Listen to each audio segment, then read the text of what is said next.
Praise the lord. హల్లెలూయా. మన ప్రభువును రక్షకుడైన యేసయ్య నామంలో ఈ వాక్యాన్ని వింటున్నటువంటి ప్రతి ఒక్కరికి కూడా ప్రత్యేకమైన వందనాలండి. చిన్న ప్రార్థన చేసుకుని వాక్యాన్ని విందాం. మహాగణుడా, మహోన్నతుడా యేసు ప్రభువా, నీకు స్తోత్రాలయ్యా. నాయనా, మరి ఈ మంచి సమయంలో నీ వాక్యాన్ని వింటున్నటువంటి ప్రతి ఒక్క బిడ్డతోనూ మీరు మాట్లాడండి. వినుచున్నవి నీ మాటలని ప్రతి ఒక్కరూ కూడా గ్రహించుకునేటువంటి కృపను అందరికీ మీరు దయచేయమని, మీరే అందరితో మాట్లాడమని ప్రార్థన యేసు నామమున అడిగి వేడుకొంచున్నాం తండ్రి, ఆమేన్. వందనాలండి అందరికీ. దేవుని వాక్యాన్ని విందాం. ఈరోజు మరి పరిశుద్ధ గ్రంథంలో నుండి యోహాను సువార్త 8వ అధ్యాయం మొత్తం మనము చదివినప్పుడు అక్కడ మరి ప్రభువుకి అలాగే యూదులకి జరిగినటువంటి ఒక సంభాషణ గురించి అక్కడ మనకి వ్రాయబడి ఉంటుంది. ప్రభువు తన యొద్దకు వచ్చినటువంటి అనేక మందిని అక్కడ మరి మొదటి వచనంలో ఒక మాట ఉంటుంది. ఏమనంటే తనను నమ్మిన యూదులతో అని ఉంటుంది. తనను నమ్మిన యూదులతో గుర్తుపెట్టుకోండి. ఈరోజు ప్రభు ఇదే మాట వినుచున్నటువంటి మన అందరితో చెప్తున్నారు. తనను నమ్మిన వారితో. ఎవరితో ఈ మాటలు చెప్తున్నారంటే యేసు ప్రభుని నమ్మి ఆయన యొద్దకు వచ్చుచున్నటువంటి మనతోనే ప్రభు చెప్తున్న మాట ఇది. తనను నమ్మిన యూదులతో ఆయన మాట్లాడారు. ఏమనంటే, ఇదిగో మీరు నా వాక్యమందు నిలవండి, మీరు సత్యమందు నిలవండి, అప్పుడు మీరు స్వతంత్రులు అవుతారు.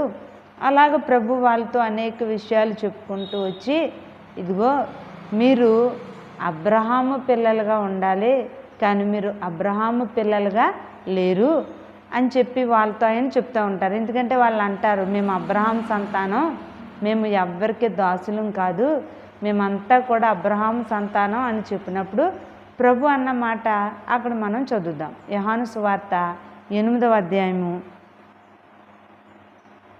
39వ వచనం.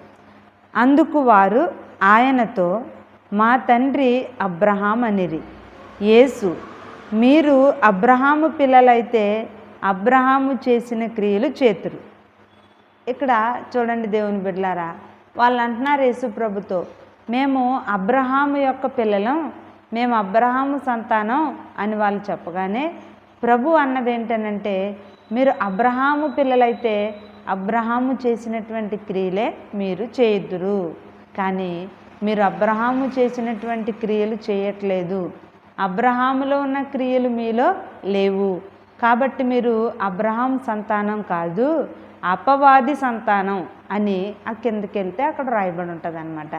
ఈరోజు వాక్యాన్ని వింటున్నటువంటి నా ప్రియమైనటువంటి దేవుని బిడ్డలారా, ఈరోజు వాక్య అంశం ఏంటనంటే, నీవు అబ్రహాము సంతానమా లేక అపవాది సంతానమా? ప్రభు సూటిగా మనల్ని ప్రశ్నిస్తున్నారు. పైగా ఎవరితో అంటే తనని నమ్ముకోలేని వాళ్ళతో కాదండి, తనను నమ్మి తన యొద్దకు వచ్చినటువంటి వాళ్ళతో చెప్తున్నారు. ఈరోజు కూడా ఈ మాటలు ఎవరితో చెప్తున్నారంటే, ఆయన్ని నమ్ముకొని యేసు ప్రభుని దేవుడిగా అంగీకరించిన మనందరితో ప్రభు సూటిగా ప్రశ్నిస్తున్నటువంటి మాట. నీవు అబ్రహాము సంతానమా లేక అపవాది సంతానమా? అబ్రహాం అనగా మనకు తెలుసు, విశ్వాసులకు తండ్రి, మన పితరుడైన అబ్రహాం విశ్వాసులకు తండ్రిగా ఉన్నాడు. అయితే ఇప్పుడు అబ్రహాము పిల్లలైతే ఏ క్రియలు చేస్తారు, అపవాది పిల్లలైతే ఏ క్రియలు చేస్తారు? దానిని బట్టి మనం ఏ సంతానంగా ఉన్నాం, ఎవరి సంతానంగా ఉన్నాం? యేసు ప్రభుని నమ్మినంత మాత్రాన అందరూ యేసు ప్రభు పిల్లలు కాదు. ప్రభు చెప్పారు, ప్రభువా ప్రభువా అని నన్ను పిలుచు ప్రతివాడు నా రాజ్యానికి రాలేడు. అలాగే అబ్రహాము పిల్లలమని చెప్పుకున్నంత మాత్రాన వాళ్ళు అబ్రహాం సంతానం కాలేరు. మరి అబ్రహాం సంతానం అవ్వాలంటే ఏం చేయాలి? ప్రభు చెప్తున్నారు, అబ్రహాము చేసిన క్రియలు చేయాలి. కానీ వాళ్ళు ఏ క్రియలు చేస్తున్నారని చెప్తున్నాడంటే, అపవాది క్రియలే మీలో ఉన్నాయి, అపవాది బుద్ధులే మీలో ఉన్నాయి, అపవాది స్వభావమే మీలో ఉంది, కాబట్టి మీరు అబ్రహాం సంతానం కాదు, మీరు అపవాది సంతానము అని ప్రభు వాళ్ళతో చెప్తున్నారు. కాబట్టి ఈరోజు మనం వాక్యం ద్వారా మనల్ని మనం పరీక్షించుకుందాం. మనం అబ్రహాం సంతానంగా ఉన్నామా లేక అపవాది సంతానంగా ఉన్నామా? ఎందుకంటే అబ్రహాం సంతానంగా ఉంటేనే పరలోక రాజ్యానికి మనం వెళ్ళగలుగుతాం. అపవాది సంతానంగా ఉంటే అపవాదికిని వాని దూతలకును ప్రభు ఏర్పాటు చేసిన నిత్య అగ్నిగుండంలోనికి మనం వెళ్ళిపోతాం. కాబట్టి ఈరోజు వాక్యం ద్వారా మనం ఎవరి సంతానంగా ఉన్నాం? మరి అబ్రహాము క్రియలేంటి, అపవాది క్రియలేంటి? అబ్రహాం కోసం మనందరికీ తెలుసు. ప్రభువుని నమ్మిన ప్రతి ఒక్కరికి అబ్రహాం చరిత్ర తెలియకుండా ఉండదు. మొట్టమొదటిగా అబ్రహాం కోసం మనం చూసినప్పుడు ఆదికాండం 12వ అధ్యాయంలో మనం చూస్తే మొదటి వచనంలో అబ్రహాముని దేవుడు పిలుస్తాడు. అబ్రహామా, నీవు నేను రమ్మన్న చోటికి రా, నీ బంధువుల యొద్ద నుండి నీ దేశాన్ని అన్నిటిని విడిచిపెట్టి నేను రమ్మన్న చోటికి నువ్వు రా, నేను నిన్ను ఆశీర్వదిస్తాను అని చెప్పగానే అబ్రహాము దేవుని కోసం తన దేశాన్ని, తన బంధువులను, తనకున్న సమస్తాన్ని అందరినీ విడిచిపెట్టేసి మరి అతను ప్రభు పిలుపుని అందుకోగానే ఆ పిలుపుని బట్టి అతను అందరిని విడిచిపెట్టి బయలుదేరాడు. ఎవరు కావాలనంటే దేవుడు కావాలని, దేవుణ్ణి తెలుసుకోవాలని, దేవుడిచ్చే ఆశీర్వాదం కావాలని మరి అతను సమస్తాన్ని వదిలిపెట్టి బయలుదేరి వెళ్ళిపోయాడు, అందరిని విడిచిపెట్టి. అది అబ్రహాములో ఉన్నటువంటి మొట్టమొదటి మంచి క్రియ అన్నమాట. దేవునికి అతనిలో నచ్చింది ఏంటనంటే అదే. రమ్మనగానే ఎక్కడికి రావాలని కానీ, లేకపోతే అసలు నన్ను ఎక్కడ పెడతావని కానీ ఏమీ అడగకుండా ప్రభు రమ్మన్నాడు, వెంటనే అందరినీ అన్నిటినీ విడిచిపెట్టి వెళ్ళిపోయినటువంటి గొప్ప వ్యక్తే అబ్రహాం. కాబట్టి వాక్యాన్ని వింటున్నటువంటి నా ప్రియమైన సహోదరుడా, సహోదరి, మనము కూడా ప్రభు కోసం అన్నీ వదులుకోగలిగితేనే మనం ఎవరి సంతానం అవుతామంటే అబ్రహాం సంతానము అవుతాం. అబ్రహాం సంతానం లెక్కల్లోకి నువ్వు రావాలంటే అబ్రహాం క్రియలు నీలో ఉండాలి. ఏమిటా క్రియలు అంటే ఇదిగో మొదటిది, దేవుని కోసం ఏదైనా వదులుకోగలగాలి. అబ్రహాము బంధువుల్ని, దేశాన్ని, తన యొక్క సమస్తాన్ని విడిచిపెట్టి వెళ్ళాడు. అలాగే ప్రభు నీకు కావాలనుకుంటే, యేసు ప్రభు నీకు తండ్రిగా, నీకు దేవుడిగా నీకు కావాలనుకుంటే, యేసు ప్రభు ఇచ్చేటువంటి ఆ దివ్యమైన ఆశీర్వాదాలు నువ్వు పొందాలనుకుంటే, యేసు ప్రభు ఇవ్వబోచున్నటువంటి ఆ పరలోక రాజ్యంలోనికి నువ్వు ప్రవేశించాలనుకుంటే ఆయన కోసం కొన్ని వదులుకోవాలి, కొన్నిటిని విడిచిపెట్టాలి. ఏంటో కొన్ని అంటే ప్రభువుకి ఇష్టం లేనివేవో అవి వదిలేయాలి. ప్రభువుకి ఇష్టం లేని స్నేహాలు వదలాలి. ప్రభువుకి ఇష్టం లేనటువంటి బంధాలు వదులుకోవాలి. ప్రభువుకి ఇష్టం లేనటువంటి లోక ఆశలని విడిచిపెట్టాలి.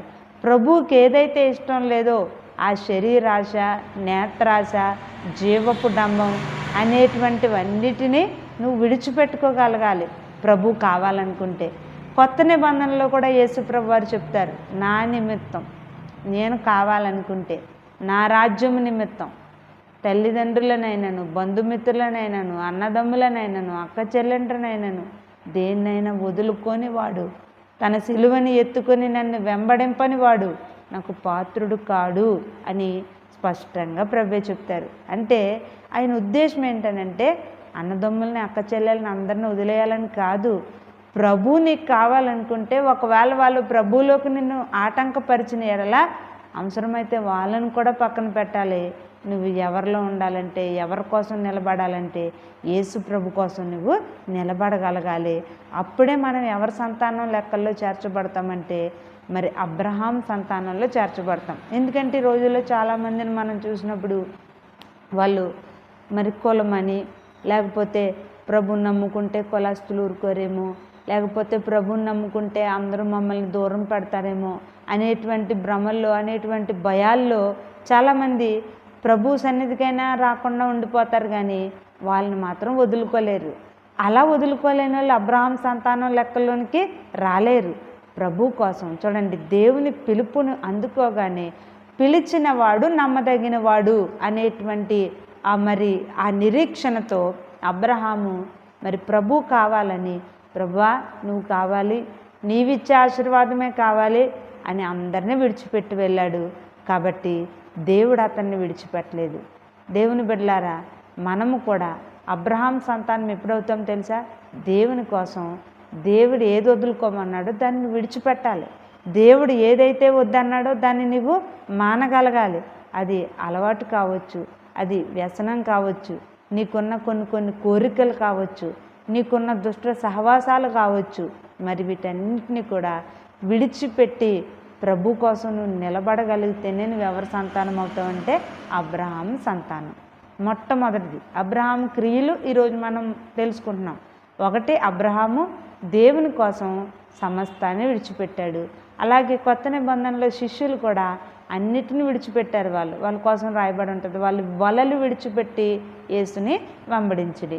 వాళ్ళు సమస్తాన్ని విడిచిపెట్టారు కాబట్టే ఒకానొక దినాన్ని పేతురు అడుగుతాడు, ప్రభువా నీకోసం అన్నీ విడిచిపెట్టేశాం, నీకోసం మా కుటుంబాలను వదులుకొని వచ్చాం, నీకోసం సమస్తాన్ని పక్కన పెట్టాం, నీవు కావాలని, నీ రాజ్యం కావాలని అని చెప్పగానే ప్రభు అంటారు, నా కోసం మీరు ఏదైతే వదులుకున్నారో, నా కోసం మీరు ఏదైతే విడిచిపెట్టారో దానికి 100 రెట్లు యహమందును అలాగే పరమందును కూడా మీకు అనుగ్రహించబడుతుంది అని ప్రభు సెలవిచ్చారు. కాబట్టి ప్రభు కోసం నువ్వు ఏదైతే విడిచిపెట్టుకోగలుగుతావో దానికి ప్రతిఫలంగా నీకు దేవుడు అనేక దీవెనలు అనుగ్రహిస్తాడు. అబ్రహాము మరి దేవుని కోసం సమస్తాన్ని విడిచిపెట్టెళ్ళాడు. దేవుడు అతన్ని ఆకాశ నక్షత్రాలంత మందిగా, అంత సంతానంగా అతన్ని అభివృద్ధి చేసి అతన్ని చరిత్రలో నిలిచిపోయేటువంటి భక్తుడిగా దేవుడు నేటి వరకు కూడా అతన్ని గణపరుస్తూనే ఉన్నాడు. మరి కాబట్టి దేవుని బిడ్డలారా, అబ్రహాము క్రియలు అనగా మొట్టమొదటిది ఏంటంటే ప్రభు కోసం నువ్వు వదులుకోగలగాలి. నీకు ఇష్టమైనవి ఆయనకి ఇష్టం కానివి ఏమన్నాయో వాటన్నిటిని విడిచిపెట్టాలి. సినిమాలు వదులుకోవాలి, లోకాశలు వదులుకోవాలి, నువ్వు చూసే చెడుని చూడడం మానేయాలి, నువ్వు తాగే ఆ చెడు వ్యసనపు అలవాట్లన్నింటినీ తాగడం మానేయాలి. మరి దేవునికి ఏది ఇష్టం లేదో దాన్ని నువ్వు విడిచిపెట్టగలగాలి. అలాగే శరీర కోరికలు కూడా, నీకెంతో అందంగా, నీకెంతో మరి లోకంలో గొప్పగా కనబడాలనే కోరికలు ఉంటాయి, కానీ అవి ప్రభువుకి ఇష్టం లేదు, వాటిని విడిచిపెట్టుకోగలగాలి. అన్నిటినీ విడిచిపెట్టాడు అబ్రహాం. కానీ వాళ్ళు చాలామంది కొన్ని వదులుకోలేక ప్రభువునైనా విడిచిపెట్టుకుంటున్నారు, కానీ అలవాట్లను వదులుకోలేకపోతున్నారు, వాళ్ళకున్న బానిసత్వాన్ని విడిచిపెట్టలేకపోతున్నారు. కాబట్టి అలా వదులుకోలేని వాళ్ళు అబ్రహాం సంతానం ఎలా అవుతారు? ఒకవేళ ప్రభువుని నమ్ముకున్న మాత్రాన, బాప్తిస్మం పొందినంత మాత్రాన వాళ్ళ అపవాది సంతానమే అని ప్రభు చెప్తున్నారు ఇక్కడ యోహాను సువార్తలో. కాబట్టి నా ప్రియమైనటువంటి దేవుని బిడ్డ, నీవు అబ్రహాం సంతానం అంటే ఏం చేయాలి తెలుసా? ఒకటి, దేవుని కోసం నువ్వు సమస్తాన్ని, అంటే సమస్తం అంటే ఏది ఇష్టం లేదు దాన్ని నువ్వు విడిచిపెట్టాలి. ఇంకా రెండోది ఏంటంటే అబ్రహాము అతను ప్రార్థన చేసేవాడు. అతను ఏ ఊరు వెళ్ళినా, ఎక్కడికి వెళ్ళినా గుడారం వేసుకునే ముందు మరి అతను ఎక్కడికి వెళ్ళినా సరే ఆ స్థలంలో ఒక బలిపీఠం కట్టేవాడు, ప్రార్థన చేసేవాడు. అంటే ఈ మాటను బట్టి ఏంటనంటే ప్రార్థన చేసేవాళ్ళే అబ్రహాం సంతానం. ప్రార్థన అంటే బలిపీఠం కట్టడం అంటే ఏంటి? అతను ఎక్కడికి వెళ్ళినా దేవునికి మొదటి ప్రాధాన్యత ఇచ్చి ప్రార్థన కోసం ఒక ప్రత్యేకంగా ఒక స్థలాన్ని పెట్టుకుని అతను ప్రతి దినము ప్రార్థన చేసినటువంటి భక్తుడు. కాబట్టి నా ప్రియమైన దేవుని బిడ్డలారా, మనందరము కూడా బలిపీఠం అంటే ఏంటనంటే దేవునికి మనమే బలిగా ఉండాలి. అలాగే బలిపీఠం అనగా మన ఇంట్లో ప్రత్యేకమైన స్థానం, మొదటి స్థానం ఎవరికి ఇవ్వాలంటే దేవుడికి ఇవ్వాలి. అబ్రహాం ప్రార్థించేవాడు, ప్రార్థన చేసేవాళ్ళే అబ్రహాం సంతానం. ఇవాళ అబ్రహాం సంతానం అని అంటే ఏంటి? దేవుణ్ణి నమ్ముకున్నామనుకు అని చెప్పుకుంటూ కనీసం ఇంట్లో ఒక పావు గంట కూడా ప్రార్థన చేయరు చాలామంది. పేరుకే భక్తులు కానీ ప్రార్థన చేయరు. కొంతమంది ఆదివారం మందిరంలో ఉన్నంతసేపే ప్రార్థన. కొంతమంది ప్రార్థన ఏంటంటే వాళ్ళు ప్రయాణాలు చేస్తున్నప్పుడు, వాళ్ళు ప్రభువా వెళ్తున్నప్పుడు కాపాడు, వచ్చేటప్పుడు కాపాడు, ఈ ప్రార్థనలే అంతే తప్ప వ్యక్తిగతంగా మోకరించి వ్యక్తిగతంగా ప్రభువుతో గడిపి గదిలోనికి వెళ్ళి తలుపు వేసుకొని రహస్యంగా దేవునికి మొరపెట్టలేని వాళ్ళు అబ్రహాం సంతానం ఎలా అవుతారు? ప్రార్థన చేయకపోయినా నువ్వు అబ్రహాం సంతానం కాదు. ప్రార్థన అలవాటు నీకు ఉండాలి, ప్రార్థన చేయాలి, ప్రతి దినము ప్రభుని స్తుతించాలి, ప్రభుని గణపరచాలి. ప్రభుకి బలిపీఠం అంటే ఏంటంటే దేవునికి మనం ధూపాలు నైవేద్యాలు అర్పించాలి, అంటే పాటలు పాడాలి, ప్రార్థన చేయాలి, కుటుంబ ప్రార్థన ఉండాలి. దేవుణ్ణి ప్రతి నిత్యము ప్రార్థన చేసుకునే వాళ్ళే ఎవరి సంతానం అంటే అబ్రహాం సంతానం. ప్రార్థన లేకుండా ఏదో ఆదివారం ఒకటే చర్చికి వచ్చి వెళ్ళిపోయి ఏదో నెల ఆ యొక్క బల్లారాధన రోజున వచ్చేసి తీసుకుని వెళ్ళిపోయే వాళ్ళు ఎవరు? అలా అబ్రహాం సంతానం ఎలా అవుతారు? వాళ్ళు ఎలా పరలోకానికి వెళ్తారు? అబ్రహాము సంతానం అనగా అబ్రహాము చేసేటువంటి క్రియలు ఉండాలి. మొట్టమొదటి క్రియ అతను అన్నీ వదులుకున్నాడు. రెండో మంచి క్రియ అతను ఎక్కడికి వెళ్ళినా ప్రార్థనే. ప్రార్థనతోనే ప్రారంభించేవాడు. ప్రార్థన చేసే గుడారం వేసుకునేవాడు. అందుకే దేవుడు అతన్ని అన్ని విషయాల్లో కూడా వృద్ధి పొందించాడు. ఇంకా మూడవది ఏంటనంటే అబ్రహాం కోసం మనం చూసినప్పుడు దేవుడు అతనితో చెప్తాడు, ఇదిగో నీకు నీ సంతానానికి నాకు ఒక నిబంధనగా సున్నతి పొందాలి మీరు అందరూ అని చెప్పగానే అబ్రహాము నిండు వృద్ధాప్య వయసులో ఉన్నప్పటికీ కూడా దేవుని పిలుపుని బట్టి, దేవుని మాటను బట్టి అతను సున్నతి పొందాడు. పాత నిబంధనలో సున్నతి, కొత్త నిబంధనలో బాప్తిసం. ఇది మన అందరికీ తెలిసిందే. పాత నిబంధనలో భక్తులందరూ ఏంటనంటే సున్నతి పొందాలి. సున్నతి పొందిన వాళ్ళు అబ్రహాం సంతానం. కొత్త నిబంధనలు ఏంటనంటే సున్నతి లేదు, బాప్తిస్మమే సున్నతి. కాబట్టి నా ప్రియమైన దేవుని బిడ్డలారా, ఈ వాక్యాన్ని బట్టి చూసినప్పుడు బాప్తిస్మం పొందిన వాళ్ళే ఎవరి సంతానంలో చేర్చబడతారంటే అబ్రహాం సంతానంలో చేర్చబడతారు. ఇవాళ ప్రభువుని నమ్ముకుని కూడా అనేక మంది బాప్తిసాలు లేకుండా, బాప్తిస్మం పొందకుండా పాపం ఏవేవో ఆటంకాలు చెప్పుకుంటూ, ఇంకా తర్వాతలే అనుకుంటూ, లేకపోతే ఇంకా మరి వాళ్ళు ఏదేదో జరగబోయే వాటి కోసం ఆలోచిస్తూ బాప్తిసాలు పొందలేని స్థితిలో మరి ఉన్న వాళ్ళంతా కూడా వాళ్ళు ఒకవేళ దేవుని నమ్ముకుని చర్చికి వెళ్ళినంత మాత్రాన వాళ్ళు అబ్రహాం సంతానం కాదు. అబ్రహాం సంతానం అంటే ఒక్క పనితోనే అయిపోరు, ఇన్ని క్రియలు అన్నమాట. ఒకటి, దేవుని కోసం అన్నిటినీ విడిచిపెట్టగలగాలి. 2, ప్రార్థన చేయాలి. 3, బాప్తిస్మం కూడా పొందుకుని ఉండాలి. కాబట్టి వాక్యాన్ని వింటున్నటువంటి నా ప్రియమైన సహోదరుడా, సహోదరి, ఇంకా నువ్వు బాప్తిస్మం లేని స్థితిలో ఉంటే చాలామంది పెళ్ళిళ్ళ కోసం బాప్తిస్మం తీసుకోరు. కొంతమంది వాళ్ళ పిల్లలకు జరగబోయే వివాహాల కోసం బాప్తిసాలు పొందకుండా వెనకడుగు వేస్తూ ఉంటారు. ఇంకా ఏవేవో ఆలోచించుకుంటా వాళ్ళు బాప్తిస్మం లేకుండా కాలం గడుపుతూ ఉంటారు. కాబట్టి బాప్తిస్మం నీకు లేకపోతే నువ్వు దేవుని సన్నిధికి వెళ్ళినా, కానుకలు అర్పణలు ఇచ్చినా, నువ్వు ఎన్ని చేసినా పరలోక రాజ్యానికి చేరలేవమ్మా. కాబట్టి నువ్వు బాప్తిస్మం పొందుకుంటేనే నువ్వు ఎవరి సంతానంలో చేర్చబడతావంటే అబ్రహాం సంతానంలో చేర్చబడతావు. కాబట్టి దేవుని బిడ్డలారా, ఇంకా అతను చేసినటువంటి మంచి పనులు ఏంటంటే ఆదికాండంలోనే ఇవన్నీ ఉంటాయి. 12వ అధ్యాయం నుండి మరి అబ్రహాం కోసం మనకి ఇంచుమించు 24 అధ్యాయాల వరకు కూడా అనేక విషయాలు మనకి చక్కగా రాయబడి ఉంటాయి. వాటన్నిటిని మీరు చదువుకోండి. అబ్రహాం క్రియలన్నీ తేట తెల్లగా మనకు కనబడతాయి. ఇంకొకటి ఏంటనంటే ఆదికాండం 18వ అధ్యాయం 19వ వచనంలో అబ్రహాం చేసిన పని, అతడు తన ఇంటి వారిని హెచ్చరించేవాడంట. దేవుని విషయమై తన ఇంటి వారిని అతను హెచ్చరించేవాడు. హెచ్చరించడం అంటే ఏంటి? తన పిల్లలతో, తన కుటుంబీకులతో, తన యొద్దనున్న పని వాళ్ళతో అందరితో చెప్పేవాడు, ఇదిగో నన్ను ప్రభు పిలిచాడు, ఆయన పిలుపుని బట్టి నేను వచ్చాను, ఒంటరిగా వచ్చిన నన్ను ఇంతమందిగా చేశాడు, ఇంతగా దీవించాడు. కాబట్టి నేను నడిచిన బాటలోనే మీరు నడవాలి, నేను నడిచిన ఈ దారిలోనే మీరు నడవాలి. ఆయనలో మీరుంటేనే ఆయన మిమ్మల్ని స్థిరపరుస్తాడు, లేకపోతే నాతో చేసిన నిబంధనలన్నీ స్థిరపరచడు. కాబట్టి నాకు ఇచ్చిన వాగ్దానాలు మీ పట్ల నెరవేర్చాలంటే మీరు కూడా ఆయనలో భయభక్తులతో ఉండాలనంట తన ఇంటి వారికి హెచ్చరించాడంట. తన కుటుంబానికి ప్రభు ఎడల భయభక్తులు నేర్పించేవాడంట. కానీ నాడు అయితే చాలామంది వాళ్ళేదో వాళ్ళంతా వాళ్ళే దేవుని నమ్ముకుంటారు, ఏదో వాళ్ళకు వాళ్ళే చర్చికి వెళ్ళొస్తారు, కానీ కనీసం ఇంట్లో వాళ్ళని హెచ్చరించరు, ఇంట్లో వాళ్ళని మరి పిల్లల్ని కూడా హెచ్చరించరు. ప్రభు వల్లే మనం ఎలా ఉన్నాం, ప్రభువుని నమ్ముకున్నాకే నేను ఇలా ఈ స్థితిలో ఉన్నాను, నువ్వు ప్రభువులో ఖచ్చితంగా ఉండాలి, మనం ఆయనలో నిలబడాలని కనీసం కన్నా పిల్లలతో కూడా చెప్పుకోలేని వాళ్ళు, హెచ్చరించలేని వాళ్ళు అబ్రహాం సంతానం ఎలా అవుతారు? నీవేదో నీ మట్టుకే మారిపోయి అలా అనుకోకుండా నీవు రక్షించబడిన నీవు అబ్రహాము వల్లే నీ కుటుంబాన్ని కూడా హెచ్చరించాలి, నీ కుటుంబాన్ని కూడా ప్రభు మార్గంలో నడుచుకునేటట్టు వాళ్ళకి బోధించాలి, వాళ్ళని ప్రభు మార్గంలో నడిపించుకురావాలి. చాలామందిని చూస్తూ ఉంటాం, వాళ్ళు వచ్చేస్తారు ప్రార్థనకి, కానీ వాళ్ళ బిడ్డల్ని తెచ్చుకోరు, వాళ్ళ బిడ్డల్ని నడిపించరు, వాళ్ళని పట్టించుకోరు. సరే వాళ్ళు వచ్చినా రాపోయినా నేను వెళ్తున్నాను కదా అనుకుంటారు.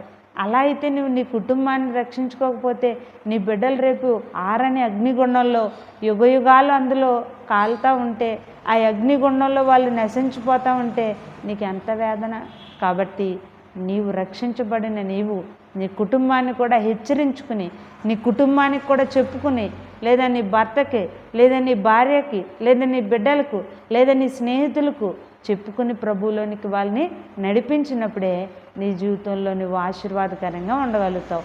అబ్రహాం చేసినటువంటి ఇదొక మంచి క్రియ. ఏం చేసేవాడంటే హెచ్చరిస్తూ ఉండేవాడంట.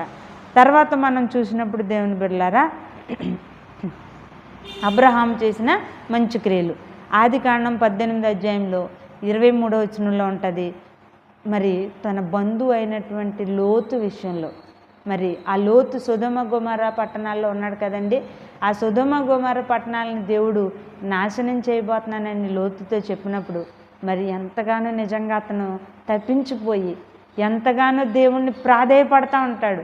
ఆ సన్నివేశం చదివితే మనకి నిజంగా ఎంతగానో అబ్రహాముకి ఉన్నటువంటి ఆ బాధ, ఆ ఆవేదన, తన యొక్క బంధువులు, ఆ లోతు కుటుంబం విషయంలో, ఆ సొదొమ గొమొర్ర పట్టణాల విషయంలో అతను ఎంతగానో దేవుణ్ణి బతిమలాడుతూ ఉంటాడు. దేవుడు ప్రభు చెప్తారు, ఇదిగో నేను ఆ పట్టణాలని మరి వాళ్ళ పరిస్థితి ఇలా ఉందని వెళ్తున్నానని చెప్పగానే, అయ్యా అక్కడ ఒకవేళ 50 మంది నీతిమంతులుంటే మరి తప్పిస్తావా అని దేవుణ్ణి బతిమలాడుతూ 50 మంది కాడి నుంచి 10 మంది వరకు, అయ్యా ఒకవేళ 10 మందే ఉంటే అక్కడ ఆ పట్టణాన్ని విడిచిపెట్టవా అని ప్రభువుని ఎంతో బతిమలాడతాడు. ఏంటంటే అతని బాధ ఏంటనంటే ఎవరు నశించిపోకూడదు. మరి వాళ్ళు సొదొమ మనుషులు దుష్టులే అయినప్పటికీ వాళ్ళు నశించిపోకూడదు. అక్కడ ఉన్నటువంటి నా బంధువు అతను అక్కడ ఉన్నాడు లోతు, కాబట్టి ఆ కుటుంబం నశించిపోకూడదని దేవుణ్ణి నిజంగా ఎంతగానో బతిమలాడుతూ, అయ్యా ఒక్కసారయ్యా ఏమనుకోద్దయ్యా, ఒక్కసారయ్యా ఒక్క మాట అడుగుతానయ్యా, ఒకవేళ అక్కడ 40 మందే ఉంటే, అక్కడ 30 మంది నీతిమంతులుంటే రక్షించువా ప్రభువా అని ఎంతో వినయంగా అడిగినప్పుడు దేవుడు అబ్రహాముని బట్టి, అతను చేసిన ప్రార్థన బట్టి, అతనిలో ఉన్న భారాన్ని చూసి, అబ్రహామా 10 మంది నీతిమంతులున్నా నేను విడిపిస్తానయ్యా అని దేవుడు 10 మంది వరకు తగ్గుతూ వచ్చాడు. కానీ బాధ ఏంటంటే అక్కడ 10 మంది కూడా లేరు. ఈ సన్నివేశం అంతా చదివినప్పుడు అక్కడ మనకేం కనబడుతుంది? నశించిపోతున్న వారి పట్ల అబ్రహాము భారముతో చేయుచున్న ప్రార్థన. నశించిపోతున్న సొదొమ గొమొర్ర పట్టణాల కోసం అబ్రహాము భారముతోనూ బాధ్యతతోనూ ఎంతో ప్రాధేయపడుతూ బతిమలాడడం మనం చూసినప్పుడు అతనిలో ఏ స్వభావం ఉందంటే నశించిపోతున్న ఆత్మల పట్ల అతనికున్న భారం. ఈనాడు వాక్యాన్ని వింటున్నటువంటి నా ప్రియ సహోదరుడా సహోదరి, కనీసం నీకు ఇంట్లో నశించిపోతున్న వాళ్ళ కోసమైనా భారం ఉందా? బాధ్యత ఉందా? కనీసం నీ భర్త కోసం, నీ భార్య కోసం, నీ కన్న పిల్లల కోసమైనా నీకు ఒక భారం బాధ్యత ఉందా? అయ్యో ప్రభు రాకడొస్తే వీళ్ళు నశించిపోతారు కదా, అప్పుడైతే సొదొమ గొమొర్ర పట్టణాలను అగ్నితోని కాల్చాడు, ఇప్పుడైతే యుగయుగాలు మండే అగ్నిగుండం కదా, అయ్యో నా కుటుంబం, అయ్యో నా కన్న బిడ్డలు, అయ్యో నా కుటుంబీకులు కదా, వీళ్ళు నశించిపోతే ఎలాగా అనే భారం నీకుందా? అలాంటి భారంతో, అలాంటి బాధ్యతతో ఎప్పుడైనా అబ్రహాం వలె నశించిపోతున్న వాళ్ళ కోసం ప్రాధేయపడుతున్నావా ప్రభుని? చాలామంది అయితే అలా ప్రాధేయపడరు. సరే వాళ్ళు నరకానికి పోతే పోనీ నాకు ఎందుకు అనుకుంటారు, నేను మారాను కదా చాలు అనుకుంటారు. కానీ తప్పది. ఇక్కడ అబ్రహాం సంతానం నువ్వు ఎప్పుడవుతావు తెలుసా? నశించిపోతున్న ఆత్మల పట్ల నీకు భారం ఉండాలి, బాధ్యత ఉండాలి. ఆ భారంతో బాధ్యతతో నువ్వు ప్రార్థన చేయగలగాలి, నువ్వు కన్నీరు విడవాలి ప్రభు దగ్గర. ప్రభువా నశించిపోనివద్దయ్యా నా కుటుంబాన్ని, నశించిపోనివద్దయ్యా నా బంధుమిత్రుల్ని, నశించిపోనివద్దయ్యా నా గ్రామస్తుల్ని, ఎవరిని నరకంలోనికి వెళ్ళనియొద్దు ప్రభా, అగ్నిగుండంలోనికి వెళ్ళనియొద్దు ప్రభా అని నీ కన్న వాళ్ళ కోసం, నిన్ను కన్న వాళ్ళ కోసం, ఎవరైతే రక్షణ లేకున్నారో, ఎవరైతే ఇంకా క్రీస్తులోనికి రాక నశించిపోతున్నారో వాళ్ళు నీ తల్లిదండ్రులు అవ్వచ్చు, నీ బంధువులు అవ్వచ్చు, నీ స్నేహితులు అవ్వచ్చు, నీ కన్న పిల్లలు అవ్వచ్చు, వారి కోసం బాధ్యతతో భారముతో ఇదిగో అబ్రహాము వలె, అబ్రహాం ఎంతగా ప్రాధేయపడ్డాడో మీరు చదువుకోండి 18వ అధ్యాయం. అలాగ మనము ప్రాధేయపడాలి, ఆ విధంగా మనము ప్రార్థన చేసేవారిగా ఉండాలి. ఇది అబ్రహాంలో ఉన్నటువంటి మంచి గుణం. చూసారండి ఎన్ని గుణాలు? 1 ప్రభు కోసం అందరినీ అన్నిటినీ వదులుకున్నాడు. 2 ప్రార్థనతోనే సమస్తం ప్రారంభించేవాడు. 3 సున్నతి పొందాడు. 4 అతను మరి తన ఇంటి వారిని హెచ్చరిస్తూ ఉన్నాడు. 5 నశించిపోతున్న ఆత్మల పట్ల భారముతో అతను ప్రార్థన చేస్తూ ఉన్నాడు. తర్వాత ఇంకా మనం చూసినప్పుడు అబ్రహాం దేవునికే భోజనం పెట్టాడు. దేవుడు 3 మనుషుల రూపంలో 3 రూపంలో అక్కడికి వచ్చినప్పుడు మరి అబ్రహాము మధ్యాహ్న వేళ సింధూర వృక్షం కింద కూర్చునున్న సమయంలో ప్రభువుని గుర్తించి తన ఇంటికి ఆహ్వానించి ప్రభువుకే భోజనం పెట్టినటువంటి వ్యక్తి. అలాగే ప్రభువుకు భోజనం పెట్టడం అంటే ఏంటనండి? ప్రభువుకి మనం ఆహారం పెట్టడం అంటే ఏం చేయాలి? ప్రభువుకి ప్రతిరోజు మనం చేసే ప్రార్థనలే, మనం చేసే మంచి పనులే ఆయనకి ఆహారం. మనం పాడే పాటలు, మనం చేసే ఆరాధన, మనం చేసేటువంటి ఆ స్తుతి నైవేద్యం అదే ప్రభువుకి భోజనం. కాబట్టి నీ గృహంలో నుండి ప్రతిరోజు ప్రభువుకి ఏం పెట్టాలంటే ఆహారం పెట్టాలి. ఆహారం అనగా నైవేద్యం. నైవేద్యం అంటే కుటుంబ ఆరాధన చేయాలి, వ్యక్తిగత ప్రార్థన చేయాలి, ప్రభు చేసిన ఉపకారాలన్నిటిని స్తుతించాలి అన్నిటికై. అలాగే ప్రతిరోజు నీ ఇంట్లో నుండి పాటలు ఆరాధనలు వినబడాలి. రక్షణ, సంగీత సునాదములు నీతిమంతుల గృహాల్లో నుండి ఏం వినబడతాయి అన్నాడండి వాక్యంలో? రక్షణ, సంగీత సునాదములు అనగా స్తుతి, ఆరాధన, పాటలు చక్కగా పాడి ప్రార్థనలు చేయడమే మనం ప్రభుకి ఏం పెట్టడం అంటే భోజనం సిద్ధపరచడం. కాబట్టి ఇక్కడ అబ్రహాం చేసిన ఇంకొక మంచి పని ఏంటంటే అతను దేవునికి భోజనం పెట్టాడు. అలాగే మనము కూడా ప్రభుకి భోజనం పెట్టేవారిగా ఉండాలి. తర్వాత మరి ఆదికాండంలోనే 14:20 ఒక మాట ఉంటుంది. దేవునికి అబ్రహాం ఏం చేశాడంటే 10వ వంతు. నిజంగానండి దేవునికి అబ్రహాం అంటే అంత ఇష్టం అవడానికి కారణం ఏంటంటే, దేవునికి అబ్రహాము అంత స్నేహితుడైపోవడానికి గల కారణం ఏంటనంటే, దేవుడు అడగలేదు. అబ్రహామా రా అన్నాడు, తీసుకెళ్ళాడు. వెండి బంగారాలు ఇచ్చాడు, విస్తారమైన పశువులు ఇచ్చాడు, విస్తారమైన పనివారిని ఇచ్చాడు, అన్ని దేవుడు కలగజేశాడు.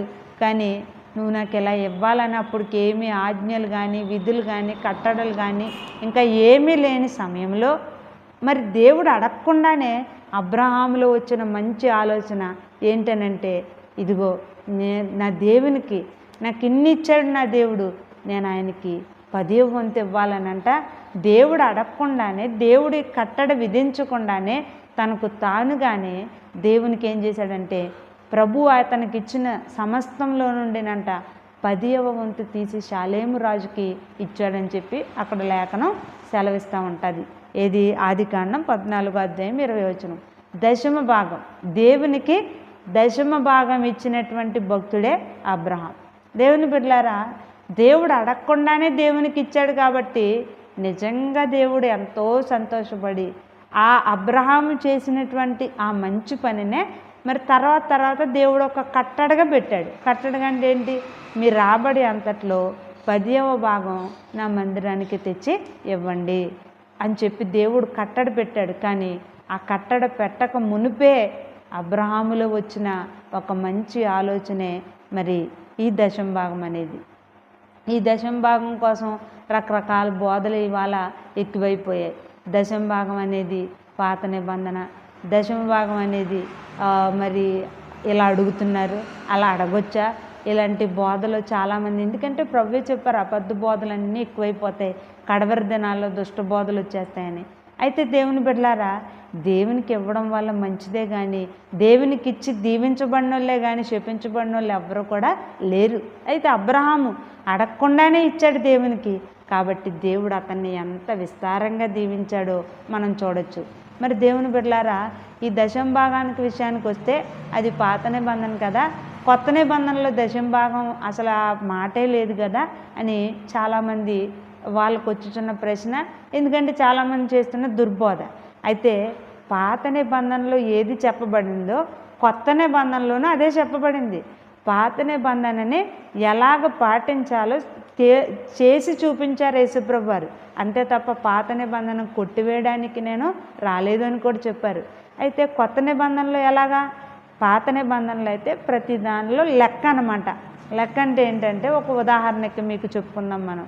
నీకు 9,000 జీతం వస్తుంది అనుకో, 9,000లోనూ 900 రూపాయలు దేవునిది అని పాత నిబంధన. అది లెక్క.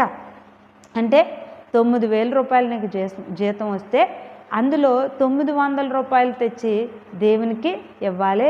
అది దశమ భాగం, అది కట్టడా అని లెక్క. కానీ కొత్త నిబంధనకు వచ్చేసరికి ఎలాగో తెలుసా? దేవుడు దాన్ని కొట్టేశాడు అని ఎక్కడా లేదు. దేవుడు దాన్ని ఇంకా ఎలా అమలు చేయాలని చెప్పాడు తెలుసా? ఇది ప్రభు యొక్క ఆత్మతో చెప్పబడుతున్న మాట. ఈ మాట ఏంటనంటే, మరి నీకు 9,000 జీతం వస్తుందనుకో, 900 అలాగే లెక్క పెట్టే ఇవ్వాలని లేదు. ఉత్సాహంగా ఇచ్చేవారిని నేను ఇంకా ఉత్సాహంగా ప్రేమిస్తానంటున్నాడు. ధారాళంగా ఇచ్చేవారికి నేను ఇంకా ధారాళంగా ఇస్తానని ప్రభువే చెప్తున్నారు కొత్త నిబంధనలో కూడా. కొరింథీ పత్రికలో ఉత్సాహంగా అంటే ఏంటి? ఇప్పుడు 9,000 నీకు జీతం వస్తే 900 లెక్కెట్టి ఇవ్వాలని లేదు. అవసరమైతే ఇంకొక 100 వేసి 1000 రూపాయలు ప్రభు ఇదిగో నీకు ఇచ్చుకుంటున్నాను, నేను నీవు నాకు ఇచ్చిన కష్టార్జితంలో నుండి నీకు ఇస్తున్నాను ప్రభు, ఇదిగో నా యొక్క నేను ఇచ్చుచున్నటువంటి కానుకయ్య అని నువ్వు ఇస్తే తప్పకుండా దేవుడు దానికి 100 రెట్లు వేసి ఇస్తాడు. ఇది నేనేం చెప్తున్న మాట కాదు, ప్రభువే చెప్తున్నాడు. ఏంటనంటే పాత నిబంధన అంటే అన్నీ లెక్కగా, అంటే ఇదిగో నీకు ఇంత వచ్చిందా ఇంతే ఇవ్వాలి. కొత్త నిబంధన అంటే ఏంటనంటే ఉత్సాహంగా, ధారాళంగా. అంటే ఏంటి? ప్రభు నీకు ఇచ్చిన ప్రతి దానిలో అవును ఈ 10 రూపాయలు నేను 10 కాదు, అవసరమైతే నేను ఇంకో 10 వేసి ఇవ్వాలి అనేటువంటి మనసు, అది ఉత్సాహంగా ఇచ్చే మనసు. ఆ మనసుతోనే కొత్త నిబంధన భక్తులు మరి వాళ్ళు దశమ భాగాలు ఇచ్చినట్లేదు, కానీ వాళ్ళ ఏకంగా వాళ్ళ యొక్క స్థిరాస్తులు కూడా, అంటే వాళ్ళకు ఉన్నటువంటి చక్కగా దేవుడు వాళ్ళకి ఇచ్చినటువంటి ఆస్తుల్లో నుండి కూడా, వాళ్ళు పొలాల్లో నుండి కూడా వాళ్ళు ఇచ్చినట్టు, దేవునికి ఎంతో విస్తారంగా ఇచ్చినట్టు, దేవుని పరిచర్యకి వాళ్ళు ధారాళంగా ఇచ్చినట్టు మనకి లేఖనాల్లో చెప్పబడుతూ ఉంటుంది. కాబట్టి దశమ భాగము కొట్టివేయబడింది అనేది ఏమీ లేదు. దశమ భాగం అనగా ఇంకా ఉత్సాహంగా నువ్వు ఇచ్చి దీవించబడు అని చెప్తున్నది కొత్త నిబంధన. కానీ ఈ సత్యం తెలియక చాలామంది అబద్ధ బోధలు చేస్తూ దశమ భాగం ఇవ్వాలా, ఇచ్చిన వాళ్ళని దేవుడు దీవింతాడు, అది దేవునిది. నువ్వు ఇచ్చేది ఎవరికి? దైవ సేవకులకు అన్నట్టు ఇవ్వకూడదు. నేను ఇచ్చేది దేవునికి, నువ్వు ఇచ్చే ప్రతి రూపాయి నేను దేవునికి ఇస్తున్నానని నువ్వు దేవునికి ఇస్తే అది దేవుడు నీకు ప్రతిఫలం ఇస్తాడు. తర్వాత దైవజనులు ఎలా ఖర్చు పెడుతున్నారనేది దేవుడు వాళ్ళ లెక్క చూసుకుంటారు. దైవజనుడికి దేవుడు ఇచ్చిందంతా దేవుని పనికే వాడాలి. వాళ్ళ సొంత విలాసాలకి, వాళ్ళ సోకులు, వాళ్ళ సరదాలకు వాడితే అది దేవుడు ఎలాగో లెక్క చూసుకుంటాడు. ఆయన ప్రతిదానికి ఎందుకంటే అంటున్నాడు 2 తీర్పులు వాళ్ళకుంటాయని. కాబట్టి ప్రభు చేసే తీర్పు ప్రభు తీరుతాడు. కానీ నువ్వు మాత్రం దశమ భాగం అనేసరికి ఇలా చెప్తున్నారని వక్రీకరించి తక్కువగా మాట్లాడితే నువ్వు దేవుని అవమానపరిచినట్టే, దేవుని బోధన అవమానపరిచినట్టే. ఈనాడు చాలామంది బోధకులు కూడా దశమ భాగం విషయంలో తిడుతూ మరి దొంగలని, దశమ భాగం అడిగే వాళ్ళని, దశమ భాగం కోసం బోధించే సేవకులను కూడా చాలామంది సేవకులు తిడుతున్నారు. అసలు ఆ దశమ భాగం అనే కట్టడి పెట్టింది ఎవరండి? అది పెట్టిందే దేవుడు కదా. అంటే నువ్వు తిడుతున్నావంటే ఇప్పుడు ఎవరిని తిడుతున్నట్టు? నువ్వు ఆ మాట దేవుణ్ణి తిడుతున్నట్టే కదా. సేవకులు కూడా చాలామంది దశమ భాగం కొత్త నిబంధనలో లేదు కానీ ఇలా బోధిస్తున్నారని బోధించే సేవకులను తిడుతున్నారు. అది కూడా తప్పేనండి. ఎందుకంటే దశమ భాగం అనే నియమం పెట్టిందే అది మనుషులు పెట్టలేదు, దేవుడు పెట్టాడు. అబ్రహాము ముందు చేశాడు, దాన్ని దేవుడు కట్టడిగా పెట్టాడు. ఓహో ఇది బాగుంది, ఇలాగైతే ప్రజల్లో కూడా ఒక మంచి కట్టడిగా ఉంటుంది అని చెప్పి దేవుడు పెట్టి మలాకి గ్రంథంలో 3వ అధ్యాయంలో దేవుడే చెప్పాడు 10వ భాగం నీ రాబడి అంతట్లో 10వ భాగం నా మందిరానికి తీసుకురాని. మరి దశమ భాగం అనే మాటే పెట్టింది దేవుడైనప్పుడు దశమ భాగాన్ని గురించి తిడుతున్న వాళ్ళు ఎవరిని తిడుతున్నట్టు? దేవుని తిడుతున్నట్టే కదా, దేవుని వాక్యాన్ని వక్రీకరిస్తున్నట్టే కదా. కాబట్టి తప్పు. ఎందుకనంటే మనము దేవుని వాక్యాన్ని దానిలో నుండి ఒకటి కలపకూడదు, ఒకటి తీయకూడదు. కలిపినా తీసిన వాళ్ళు శాపగ్రస్తులని పరిశుద్ధ గ్రంథం చెప్తుంది. కాబట్టి దేవుని బిడ్డలారా, ఇక్కడ అబ్రహాం, ఇదంతా నేను ఎందుకు చెప్పుకొచ్చానంటే అబ్రహాం యొక్క క్రియలు. అయితే ఇంకా ఎదరికెళ్తే అబ్రహాం క్రియలు చూడండి. తన యొక్క సొంత కుమారుణ్ణే, తన యొక్క ఏకైక కుమారుణ్ణే దేవుడు పిలిచి నీ కుమారుణ్ణి నాకు బలివ్వనగానే దేవునికి బలిగా అర్పించేశాడు అబ్రహాం. ఇంకా అన్ని విషయాల్లో కూడా అబ్రహాంను చూసినప్పుడు చాలా నమ్మకస్తుడిగాను, చాలా విశ్వాసంతో, చాలా భయభక్తులతో అబ్రహాం జీవితం మన కళ్ళ ముందు కనబడుతూ ఉంటుంది. ఈ క్రియలు చేసిన వాళ్ళే ఎవరు? అబ్రహాం సంతానం అంటే. అయితే ఇవాళ వాక్యం సూటిగా దేవుడు అడుగుతున్నాడు, నీవు అబ్రహాం సంతానమా లేక అపవాది సంతానమా? అపవాది అంటే ఏంటి? ఆ యోహాను సువార్తలోనే రాయబడి ఉంటుంది. అపవాది క్రియలేంటి? వాడు దొంగ, వాడు దోచుకునేవాడు, వాడు అబద్ధికుడు, వాడు నరహంతకుడు. ప్రభు అంటున్నాడు, తనను నమ్ముకుని వచ్చిన వాళ్ళతో అంటున్నాడు, తనను నమ్మి ప్రార్థనకు వచ్చి కూర్చున్న వాళ్ళతో అంటున్నాడు, మీరు అబ్రహాం సంతానం కాదు, మీరు అపవాది సంతానమే. ఎందుకంటే అబ్రహాము క్రియలు లేవు మీలో. ఒక దశమ భాగం ఇవ్వవు, నువ్వు ప్రార్థన చేయవు, ప్రతిరోజు నీ ఇంట్లో ప్రార్థన ఉండదు, అలాగే నీలో వాక్యం ఉండదు, అలాగే నువ్వు ఏది వదులుకోలేవు. ప్రభువునైనా వదిలేసుకుంటావు కానీ నువ్వు ఏది పాపాన్ని వదలలేవు. అలాగే మరి ఇంటి వారిని హెచ్చరించవు, నశించిపోయే ఆత్మల పట్ల నీకు భారం బాధ్యత లేదు. ఇలాంటివి లేకుండా నేను అబ్రహాం సంతానం అని చెప్తావేంటి?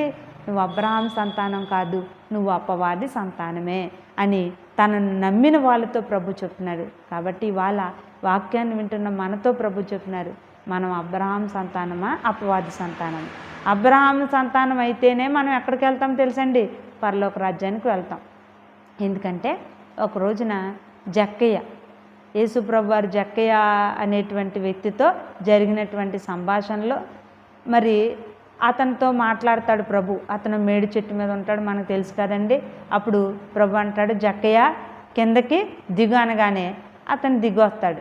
దిగి వచ్చినప్పుడు మరి ప్రభు, నేను నీ ఇంటికి రావాలనుకుంటున్నాను ఈరోజు అనగానే అతను నడుచుకుంటూ వెళ్తా ఉండగా మరి ప్రభుతో అతను చెప్తూ ఉంటాడు, అయ్యా నేను ఎవరి వద్ద అన్యాయంగా తీసుకున్నానో వాళ్ళకి 4 అంతలు వేసి ఇచ్చేస్తాను, నా ఆస్తిలో సగం పేదలకు ఇచ్చేస్తాను ప్రభా.